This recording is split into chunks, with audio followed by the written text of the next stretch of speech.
Good morning बच्चों। आज हम लोग आषाढ़ का एक दिन के अंतर्गत दूसरे अंक का प्रथम वीडियो देखेंगे। इसमें है कि जो कमरा पहले गृहिणी की तरह सुघड़ता का परिचय देता था, उसमें काफ़ी बदलाव आ गया है। जो लिपाई प्रतिदिन होती थी वह काफ़ी समय से लिपा नहीं गया है, इसलिए स्थान स्थान से उखड़ गया है। शंख, स्वास्तिक, कमल भी पुराने पड़ गए हैं, जो इस बात से के द्योतक हैं कि घर में सुख शांति नहीं है। फटे पुराने वस्त्र रस्सी पर सूख रहे हैं। अंबिका एक तल पर लेटी हुई निक्षेप आकर मल्लिका से अंबिका का हाल चाल पूछता है, फिर मल्लिका से उसका हाल चाल जानना चाहता है। तुम बहुत कमज़ोर होती जा रही हो। राजधानी की तरफ से भी कोई व्यक्ति काफ़ी समय से नहीं आया है। अभी कभी कभी सोचता हूँ कि एक बार उज्जैनी जाकर उससे मिल आऊँ। मुझे लगता है कि सारा दोष मेरा है। मैंने ही उसे तुम्हें जगदम्बा के मंदिर में कालिदास के पास भेजा था। तुम्हारे कहने पर ही वह उज्जैनी गया था। मैंने सोचा ही नहीं था कि कालिदास उज्जैनी जाकर इस तरह वहाँ के हो जाएंगे। यहाँ कहते थे कि जीवन भर विवाह नहीं करेंगे। वहाँ जाकर गुप्त राजवंश की दुहिता यानी कि पुत्री से उन्होंने विवाह कर लिया। उनके इस आग्रह की रक्षा के लिए तुमने विवाह नहीं किया। मल्लिका ने निक्षेप को क्षमा याचना से मना करते हुए कहा, राजदुहिता बहुत शास्त्र दर्शन पढ़ी हुई है, जिसका नाम प्रियंगुंजरी था। आपके कहने से यदि मैं उन्हें प्रेरित न करती तो कितनी बड़ी क्षति होती। मैं उनकी प्रगति में बाधा नहीं बन सकती थी। ये मल्लिका कहती है, यदि तुम मेरे कहने से ऐसा न करती तो तुम्हारे जीवन का यह रूप न होता। मेरे जीवन में कोई अंतर नहीं आया है। पहले माँ काम करती थी, अब वे अस्वस्थ हैं तो मैं काम करती हूँ। निक्षेप टहलता हुआ झरोखे के पास चला जाता है। बाहर से घोड़ों के टापों की आवाज़ स्वर सुनाई पड़ता है। वह मल्लिका से कहता है, आज फिर कुछ लोग बाहर से आए हैं।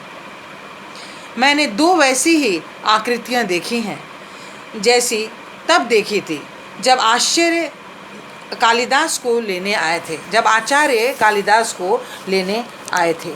मल्लिका घबराकर सिहर कर कहती है, माँ का मानना है कि जब भी ये आकृतियाँ दिखती हैं कोई न कोई अनिष्ट होता है, कभी युद्ध तो कभी महामारी।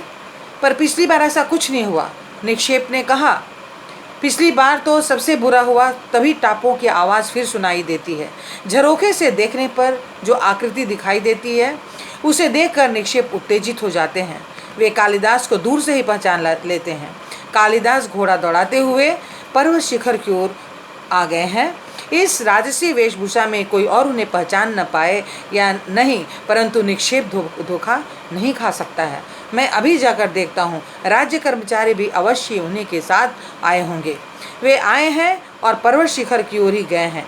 मल्लिका को लगा यह सब वह सपने में देख रही है, इसलिए वास्तविकता जानने के लिए वह अपनी उंगली दांत से काटती है। उसे विश्वास हो गया कि यह स्वप्न नहीं है। मल्लिका के घर रंगनी और संगनी भी आती है। कहती है कि दोनों तो केवल यूं ही ग्राम प्रदेश घूमने के लिए आई हैं। वे मल्लिका के वहाँ से स्थानीय शब्दों का ज्ञान प्राप्त करना चाहती है। मल्लिका बात को टालने के लिए कह देती है कि उसे इतना ज्ञान नहीं है। संगिनी मल्लिका से वहाँ के जीवन की वह विशेषता जानना चाहती है जिसने कालिदास जैसे कवि को प्रेरणा दी। कालिदास ने कुमार संभव में लिखा है कि ये प्रकाश देने वाली औषधियाँ सी हैं। हम दोनों यहाँ राजकीय नियोजन से ही कालिदास के जीवन की पृष्ठभूमि का अध्ययन कर रही हैं। तुम अनुमान लगा सकती हो कि यह कितना महत्वपूर्ण कार्य है। औषधियाँ प्रकाश नहीं देती, मल्लिका ने कहा। औषधियाँ, तुम्हारा अभिप्राय है कालिदास ने झूठ लिखा है? संगनी ने रोषपूर्ण स्वर में कहा। उन्होंने कुछ भी झूठ नहीं लिखा है। उन्होंने तो लिखा है रंगनी और संगनी दोनों ही वहाँ से नाराज होकर चली जाती हैं। मल्लिका कालिदास से मिलने की कल्पना में खो जाती है। सोचती थी तुम आओगे तो उसी दिन की तरह मेघ घिरे होंगे, वैसा ही अंधेरे में भरा दिन होगा। वैसे ही वर्षा में भीगूंगी।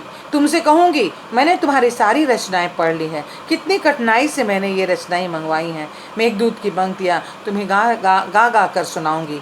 मेरे द्वारा बनाए गए पृष्ठों पर जब तुम लिखोगे तो मुझे भी अनुभव होगा कि मैं भी कहीं हूँ, मेरा भी कुछ उसमें योगदान है।